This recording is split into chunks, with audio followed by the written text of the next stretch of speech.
Hello and welcome to Sports Tak. Indian cricket में test cricket की अगर बात करें तो वहां पर लगातार बीते कुछ दिनों से जो टेस्ट टीम आई है वेस्ट इंडीज, वो एक चर्चा का विषय रही है, जिसमें अलग अलग मुद्दों पर बात रही। कुछ प्लेयर्स के नॉन सिलेक्शन पर, इवन इंपॉर्टेंट जो लीडरशिप ग्रुप में कुछ फैसले लिए गए उन पर। तो इन्हीं सब मुद्दों पर सौरव गांगुली, जिन्होंने WTC फाइनल के बाद से, आपको याद होगा, राहुल द्रविड़ के साथ जो एक इंटरव्यू किया था, वहां पर बड़े तीखे सवाल राहुल द्रविड़ से पूछे। उसके बाद उन्होंने विक्रांत सर से भी बातचीत करते हुए इंटरव्यू में अपने जो है दिल खोलकर बातें रखी। तो उन्होंने ये भी कहा था कि इंडियन क्रिकेट शायद आज के दौर में, अभी अगर बात करें तो उनका अगर मैसेज होगा तो होगा कि बेफिक्र होकर खेलो, डरी हुई क्रिकेट मत खेलो। तो उन्होंने अब जो अपना लेटेस्ट इंटरव्यू दिया है PTI के साथ, वहां पर उन्हें काफी कुछ अहम मुद्दों पर बात करी है, जिसमें नॉन सिलेक्शन भी है, लीडरशिप ग्रुप भी है। पीछे आप तस्वीर देख रहे होंगे अजिंक्य रहाणे की।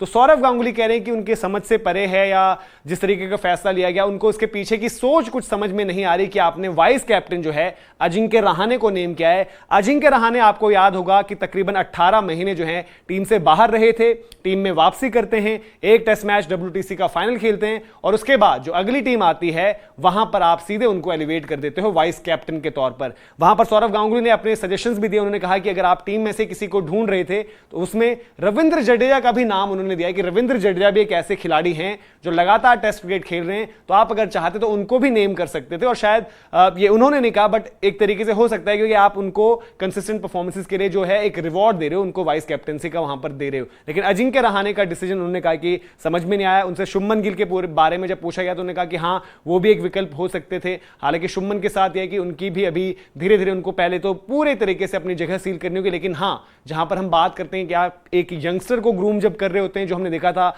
महेंद्र सिंह धोनी के अंडर विराट कोहली जैसे तैयार हो रहे थे, और फिर जब वक्त आया और महेंद्र सिंह धोनी ने कप्तानी छोड़ दी थी, तो वहां से विराट कोहली टीम को लेकर आगे गए। तो अजिंक्य रहाणे के साथ आप बहुत ज्यादा जो है भविष्य की तैयारी नहीं देख रहे हो। उनके साथ बस यही है कि एक गैप फिल करने वाली बात है, और शायद कहीं ना कहीं बात वही है जो एक टाइम पर बीच में यह भी हुआ, जैसे पीछे आपने देखा कि इंडियन टीम ने वाइस कैप्टन ही नेम नहीं कर रखा था, और जो वाइस कैप्टन भी नेम किए गए हैं, कभी KL राहुल, ऋषभ पंत एक अच्छे विकल्प थे जब वो लगातार खेल रहे थे। लेकिन आपको याद होगा सिमिलर लाइंस पर ही चेतेश्वर पुजारा, जब वो टीम से बाहर थे, उन्होंने वापसी करी, WTC का फाइनल जब मैच खेला और उसके बाद बांग्लादेश जब टीम जा रही थी, तो ऋषभ पंत को हटाकर कप्तानी से चेतेश्वर पुजारा का, वाइस कैप्टनसी से ऋषभ पंत को हटाकर चेतेश्वर पुजारा को बना दिया गया था, और उस वक्त भी यही चर्चा हुई। और KL राहुल से जब पूछा भी गया था, वो सवाल मैंने पूछा भी था उनसे, और तो उन्होंने यही कहा था कि क्राइटेरिया मुझे नहीं पता कि वाइस कैप्टनसी का क्या होता है, और वो खुद भी वाइस कैप्टन नेम हो चुके थे, तो उनको भी समझ में नहीं आता था कि भाई वाइस कैप्टनसी कैसे दी जा रही है। तो अभी सौरव गांगुली भी थोड़े हैरान हैं। इसके अलावा उन्होंने